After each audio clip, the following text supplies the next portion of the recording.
Today we will learn about bone tumors.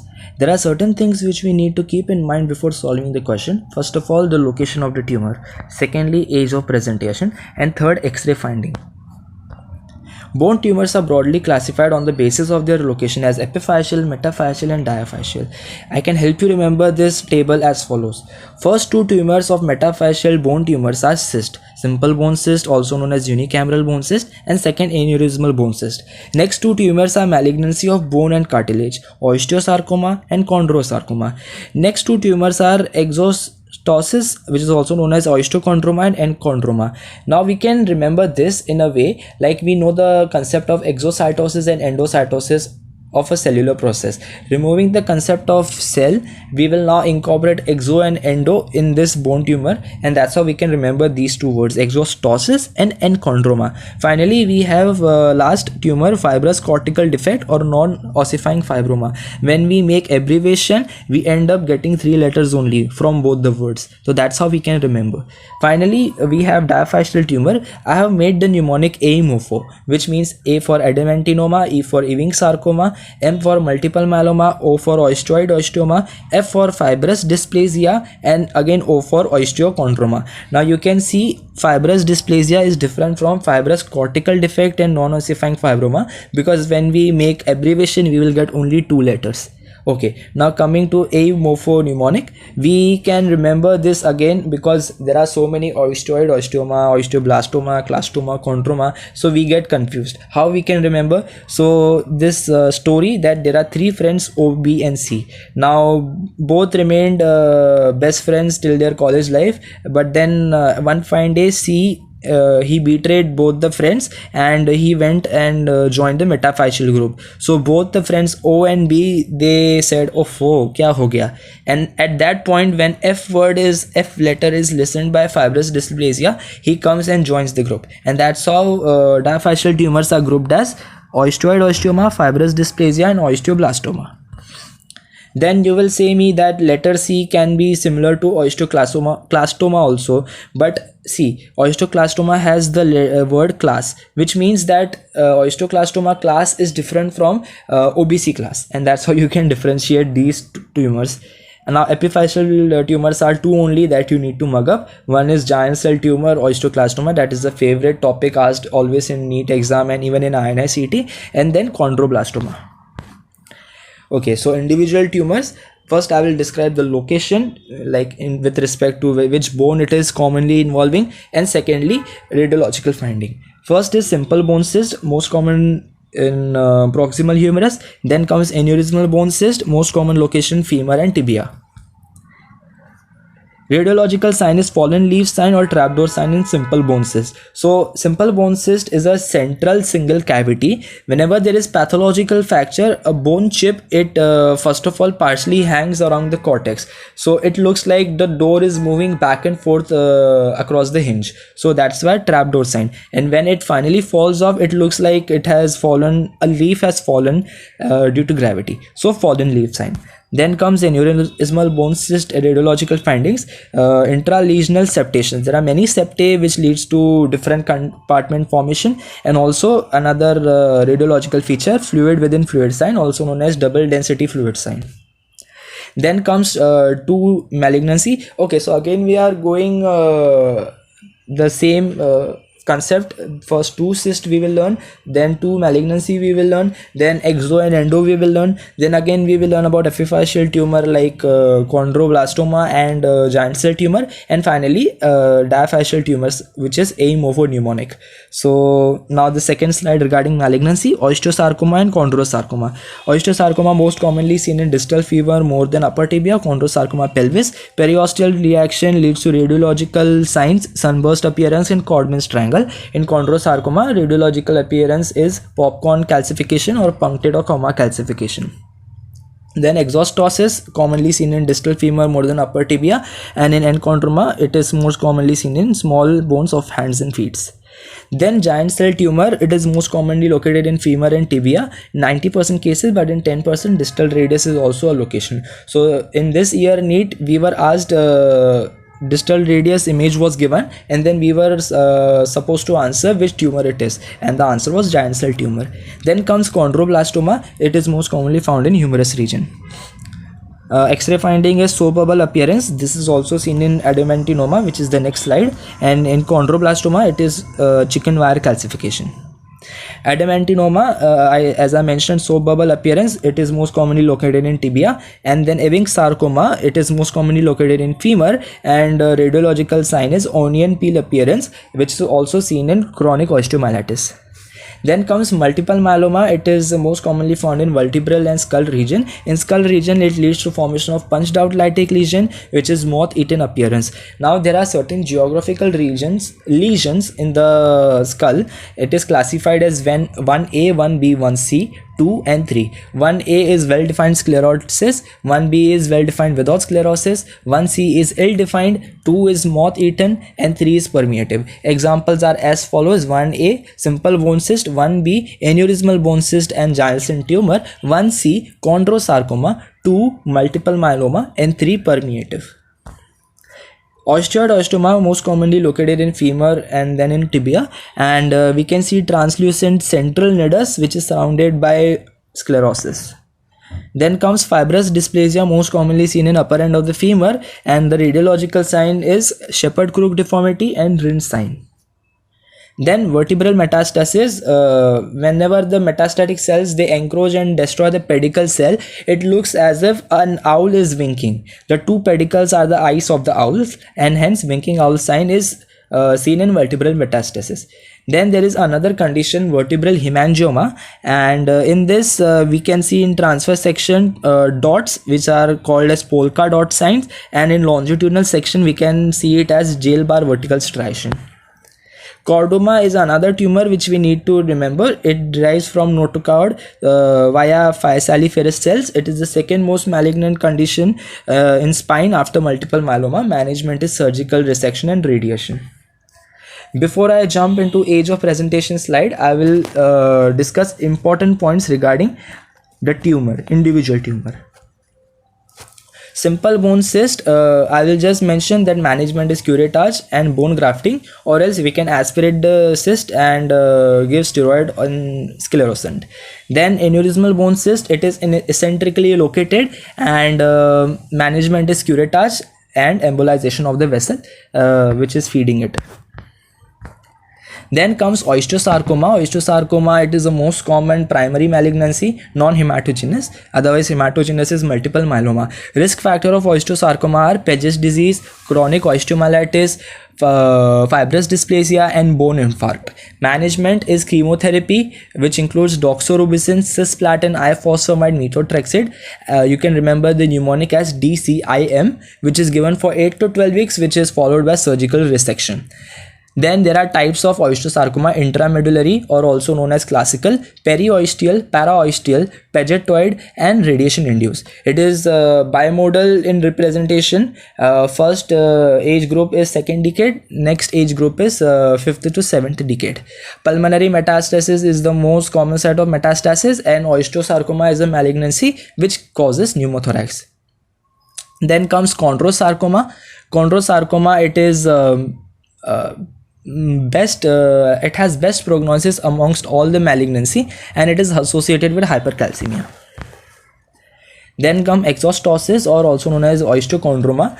When there is a developmental defect, it is called diaphyseal eclasis, or also known as multiple hereditary exostosis. Intra-articular osteoclastoma is also known as Trevor's disease. Now osteoclastoma may feel that it is small on X-ray, but in clinical examination it is large. And we should suspect malignancy, that is chondrosarcoma, if the size is increasing. For example, the cartilage size is more than 2 cm, and there is a growth of the tumor even after the bone has matured. Then comes enchondroma, two diseases which we need to remember: Ollier's disease and Maffucci syndrome. Ollier's, O for Ollier, O for only. It is only associated with multiple enchondroma. M for Maffucci, M for many things. It is associated with enchondroma, phlebolytids, and hemangioma. Giant cell tumor, or also known as osteoclastoma. Now, this is locally aggressive tumor. Metastasis is only seen in 3% cases, and if it metastasizes, it goes into the lung. And histology, we can see giant cells and mononuclear cell, of which mononuclear cell is malignant. There are certain giant cell variants, which means the giant cells are also seen in these tumors on histology. This is aneurysmal bone cyst, which is the closest one. Then non-ossifying fibroma or fibrous cortical defect, which is most common giant cell variant. Other conditions which are seen are osteosarcoma, brown tumor in hyperparathyroidism. Then comes chondroblastoma. Okay, so there is nothing more I can tell you about chondroblastoma. We will move to next slide. Adamantinoma, yes, it has epithelial cells with fibro-osseous trauma on histology, and on the radiology, sharply demarcated radiolucent lesion with honeycomb appearance or soap bubble appearance, whichever you want to say. Ewing sarcoma, we can say that the origin is from the marrow cell and the presentation is similar to osteosarcoma. Most common translocation seen is between chromosome 11 and 22. Other chromosomal anomalies seen are trisomy 8. The most specific marker is CD99, or also known as MIC2. Poor prognosis are age more than 12 years age, male gender, fever, anemia, high leukocyte count, high ESR and high LDH. Then comes multiple myeloma. The multiple myeloma is again derived from post-germinal center of the B cell, and there are two molecules which we need to remember: interleukin 6, which carries poor prognosis, and then MIP1 kappa. This MIP1 kappa stimulates osteoclast, which leads to hypercalcemia and inhibits osteoblast, due to which the alkaline phosphatase levels are normal. ESR counts are very high because it is an inflammatory condition which can also lead to amyloidosis.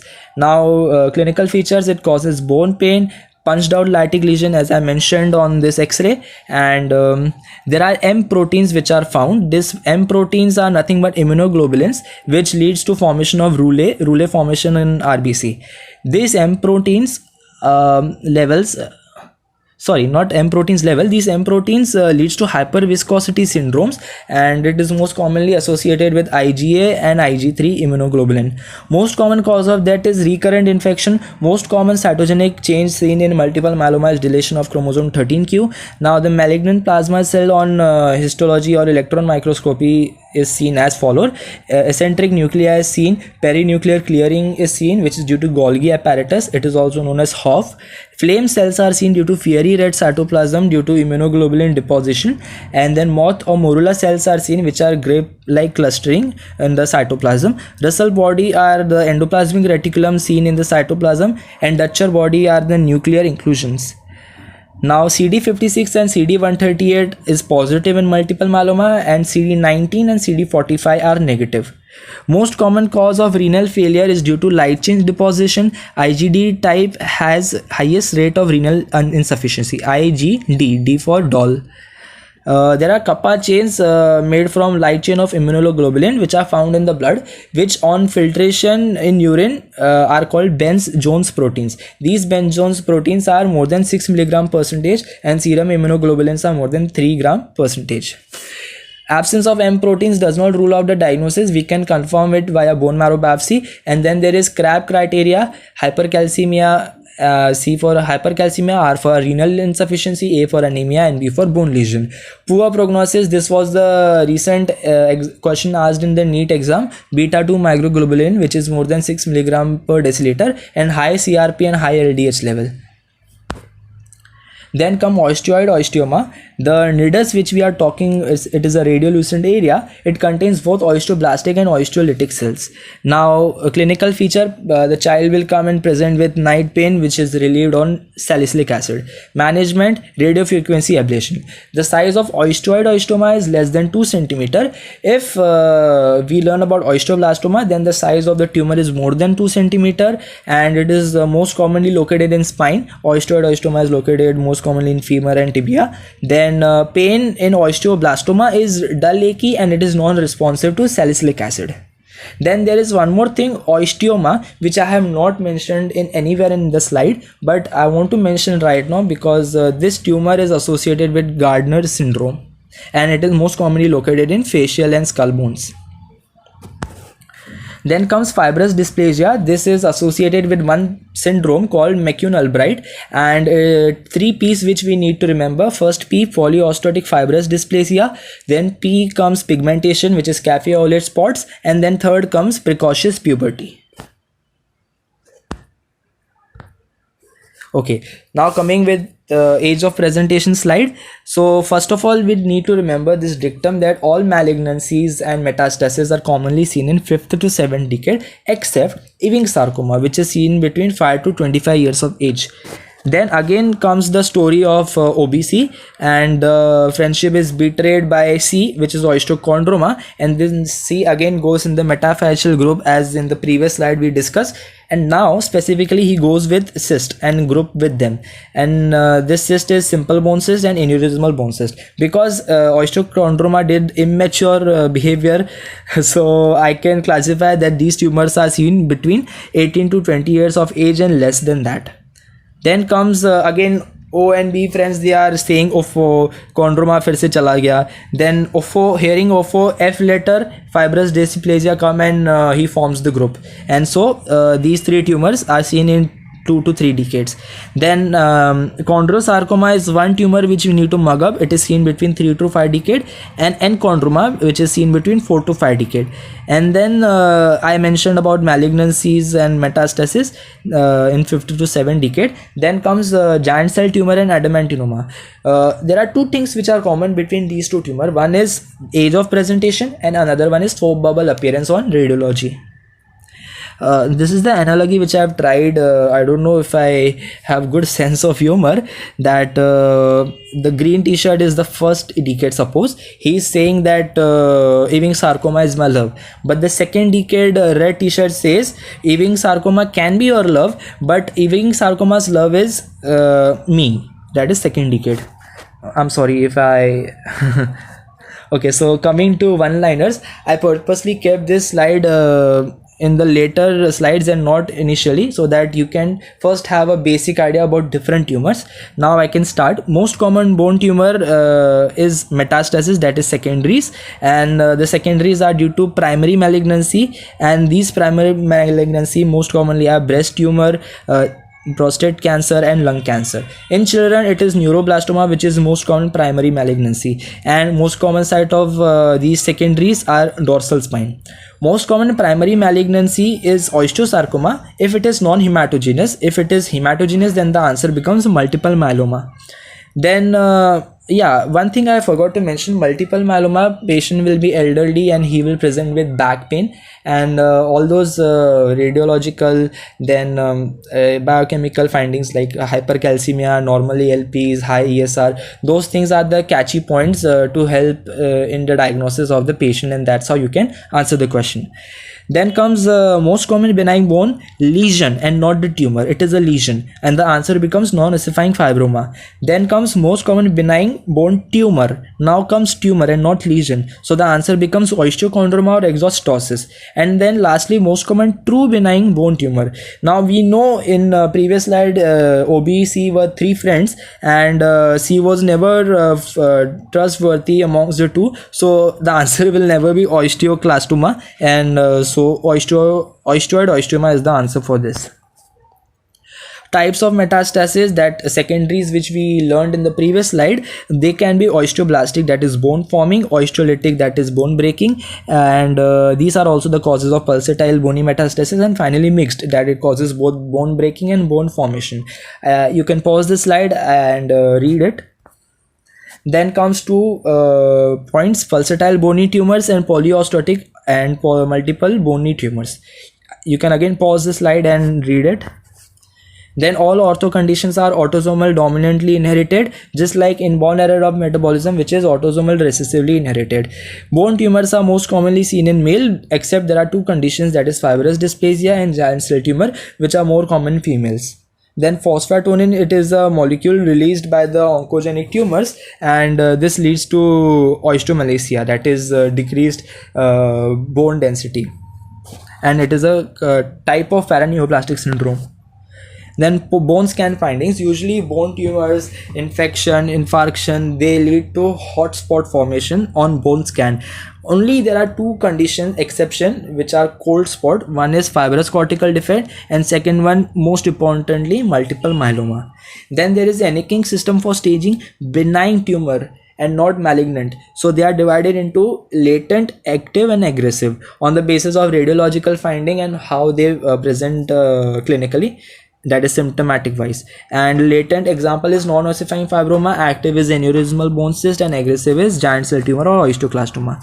Then comes radiosensitive and radio-resistant tumor. You can pause the slide, but you need to remember this one thing: Ewing sarcoma are the most radio-sensitive tumor. They melt like candle, but they are most chemo-resistant. On the other hand, osteosarcoma is most radio-resistant. Thank you so much.